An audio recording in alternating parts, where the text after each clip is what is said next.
I'm trying to get this down as quickly as I can, just in case there's no other opportunity to share this warning.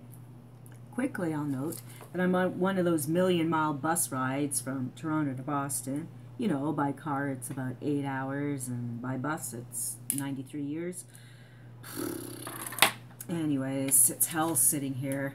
Luckily, I'm rather small, but I'm sweating to death. I'm wedged between two very large men who've already succumbed to the lurches and sways of this behemoth that we're strapped into for the next 39 years. It was my petite frame that drew him to me. That much I did know for sure. I lured all the men and ladies with my oddly thin body and exotic pale face. I've been this way for a couple of years now, actually. So I know my seatmates are appreciative as they snore in the darkness. A regular-sized woman would have made this leg of the trip a sweaty, hideous mess. However, I'm grateful to be in the middle, kind of squished around while the dudes are snoring on either side of me. I have a flashlight pen so that I don't have to wake up the whole bus with my overhead light once the sun goes down a bit more. As for using a phone or laptop to record this tale of dread, wouldn't trust any of them. The spirits travel through electricity. Autocorrect is but the tip of the iceberg of the havoc the spirits can wreak through our addiction to technology. Nope. I'm writing this tale in a Star Wars notebook that I bought at the dollar store. I hope it'll be found one day. I may have a chance to finish my story, I may not. However, first, the story needs to begin. Perhaps introductions are in order. I'm Felicity Alice Brown. Yeah, I know, not so exciting. Not many people know me by that anymore anyways. Around age 14, I acquired the name Felicia. It's kind of a long story. Don't need to get into it, really. There's no need to be kicking cans down that particular memory lane. These days, well, at least until yesterday, I was part of a two-person entertainment show called Danny and Annie. It'll blow your minds. For about 2 years, our shtick was to perform mentalism and magic illusions around Toronto, and we even got to travel a bit. But as happens in the magic industry, people want bigger and better. You can wow them by reading their minds, yet it's never enough. There always has to be more to the act. For 2 years, we rode the wave of being a new gig in town. We're on talk shows, radio shows, podcasts, and even performed at amusement parks and yachts for rich lawyers. We both knew, however, that we had to keep the act fresh. We had to be bigger and better. There had to be something unique, something simple yet obvious that we hadn't tried yet. But wait, I'm getting ahead of myself. For those of you who don't know me, Lord knows I doubt if I'll ever have children to find this book. I may perish, or I may live another 60 years. I don't know. For goodness sake, I'm only 21. And I feel like I'm 97 right now, all squished up in this chair between these men. However, I prefer the bookend comfort of these two men than to a row of empty seats by myself.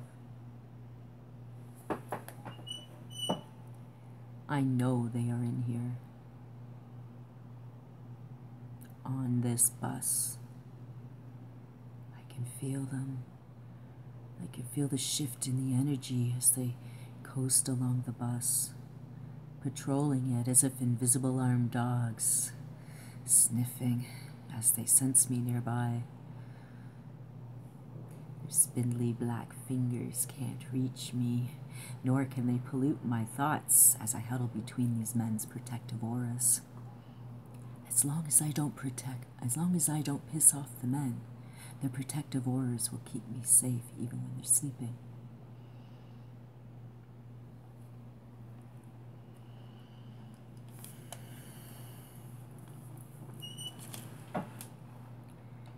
I never let it leave my sight. That wretched board is tucked into the seat pocket ahead of me.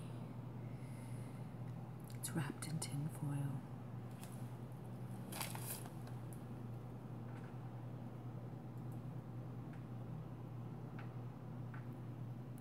And then in a cloth.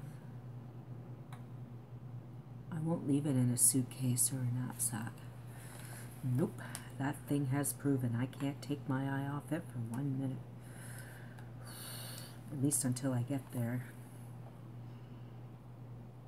I reach my hand out to stroke it. To be certain, the rough crackle of tinfoil lies beneath the cloth. Yes, it's still there. It's still here. It is contained. And they are waiting for it. Just on the other side of those flesh mountains.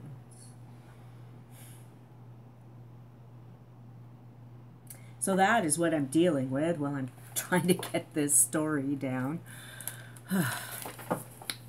I hit Toronto when I was 16. Typical small-town girl, learning for the big city kind of thing. I got sick of my mom's hoarding ways and hadn't seen Dad in ages. Now, when I say hoarding, I don't mean a collection of dolls or hats or books. I don't even mean people have like boxes all around the house and magazines stacked to the ceiling with an inch of dust on top. No, I mean, seriously, this was full-on reality TV style hoarding. Stinky, perilous hoarding. Ha! I hit Toronto when I was about 16. Yeah. Now, the only reason I bring this up, or even want to remember any of it at all,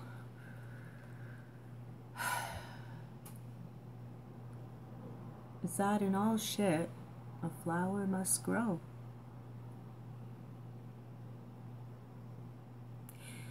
I discovered my love of vintage wear, of pin-up girls, of black and white movies and musicals. And I liked the sweet, simple eras of perceived innocence. Maybe it was actually stupidity, or I don't know. But it just showed decades, these selective decades where culture was fashionably dressed, but so naive. These days, people are so jaded from everything they've seen on the internet, or they've swung the other way, where they're such precious little snowflakes, they need protection from everything. At any rate, when I was little, I used to love dressing up in my grandma's old vintage clothes and parading around the house back when the hallways were still paradable. I loved the weird little hats and the rectangle snap purses and the stylish swing dresses and high-heeled pumps. I often wondered that I'd been born in the wrong time to the wrong parents. But dress-up time was the only portal to happiness in that pit of hell. I left Lucan before I ever finished high school. At any rate, once I hit Toronto, I ended up in some hostels and stuff as I navigated my way through the city and trying to figure out a new life. Everyone has a skill or two, and I began to understand what mine was. Everything became crystal clear to me when I bumped into him at the corner of Yonge and Dundas that day.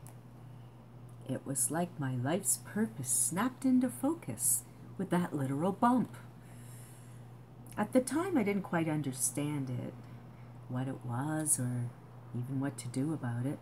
All I knew is that I'd felt a disturbance in the force. I stood there shaking my head, trying to see past the bright white light that had momentarily blinded me.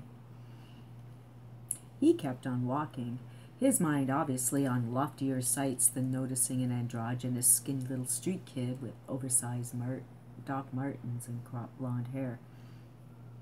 I turned to look at him, my gut telling me to follow him. And so I did. It was late morning, one of those gorgeous spring days where the welcoming sun beams down from the heavens, declaring that all answers will be revealed in the growing buds on the trees. I had spent the night huddled in the doorway with everything I owned. It beat the stink of the group homes and hostels. The sudden spring took hold of the city, hugging a blanket in the doorway for a few hours. As the sky shifted from black to blue to orange, wasn't bad at all. As long as people left me alone, doorway naps were all I needed when spring fever hit. It was one of those annual 420 festivals at Dundas Square, and the stoners were already wandering in. As I followed the man, I enjoyed the sweet scent of bud in the air. I was amazed as I stared around at the growing crowd of people lighting up bongs and joints. There's a large stage set up at one end of the square, and there were flags celebrating weave and banners with the sponsors rippling in the breezes. Well, I followed the medium-sized man with the slicked-back white hair. There was a lady protester over on the stage, yelling into a megaphone while people all around her lit up, smoked up. There were also cops everywhere, too. Well, not on the stage, but riding around the park, chilling in their cruisers, hanging with their bikes. When that many cops around, I know to keep moving. I always have to keep moving. They knew me by name. I'd seen the inside of Toronto jails, and I wasn't too keen on going back. So the white-haired man stopped at the farthest edge of the crowd from the stage. He stood surveying the stoners around him in their brightly colored pot plant outfits, floppy hats, and sunglasses. He looked out of place, with an old tuxedo with red and gold striped shirt and a gold bow tie and white slicked back hair. He began to speak to the people in an old-fashioned Barker tone. I can read your mind. I can read your mind. I can read your mind. Let me read your mind. He began a patter that revealed he was a magician. No, a mentalist. And he was going to read minds. I perked up. With glee, I watched as a small crowd formed around him. Think of a number, he instructed an older woman. She looked pretty high. Any number at all. He babbled on, and by the end of it, he had revealed the number to the crowd. He dazzled them with sleight of hand and even guessed the stuff they had in their purses. The growing crowd was mesmerized as they watched him pluck coins from their ears, guessed the cards they chose, and even knew their favorite movies.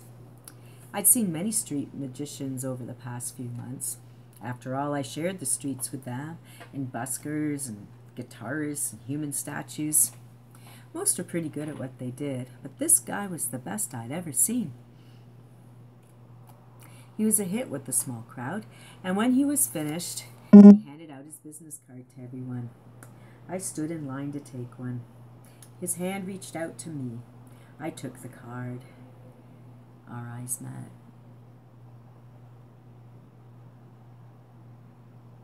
I averted our eyes. I didn't want any mentalist knowing my secrets. He didn't notice me as he talked nonstop to the stoners, who were growing more interested in the comedian over there than they were with his chatter. I'm available for corporate functions, birthday parties, bridal showers, bar mitzvahs. His voice faded from my ears as I too made my way through the crowd. I wandered through the pot rally for the rest of the day, and I got a wicked contact high as I enjoyed the bands and the comedians. After a while, I decided I'd had enough. It would be over by 6 anyways, because that's how long the rally had before the cops could swarm into the festival area and arrest everyone. I wandered up Yonge Street until I hit a McDonald's. I went into the bathroom stall and sorted through my overall pockets. I had 7 wallets, 3 cell phones, and a bunch of jewelry. I pulled out some of the cash. It was supper time. As I ate my quarter pounder with cheese, no onions, I began to formulate a plan. It was a bit murky at first, kind of like a rough pencil sketch. Then the colors began to take hold, and possibilities unfolded before my eyes. I rented a fancy ass hotel room that night and pretended I was a movie star. I ended up with over a dozen assorted dime bags of pot, 7 lollipops, 4 brownies, an ounce of sativa, half a pound of gummies, a 420 t-shirt, plus the watches, cell phones, and wallets. My cash intake that day was over $4,000. I think those stoners had been planning to buy a lot of weed. Not to mention those contraptions to smoke weed cost a fortune too. I didn't feel bad at all as I surveyed my take for the day. I smoked joint after joint of the weed as I lay in my silky king-size bed watching TV and dreaming. As if I gave a damn about the no-smoking policies in the room. Catch me if you can. I paid cash. So I lay on a mountain of pillows, clicking through an assortment of reality TV and sitcoms. The colorful plan turned into the movie, complete with plot and characters. I knew what I had to do.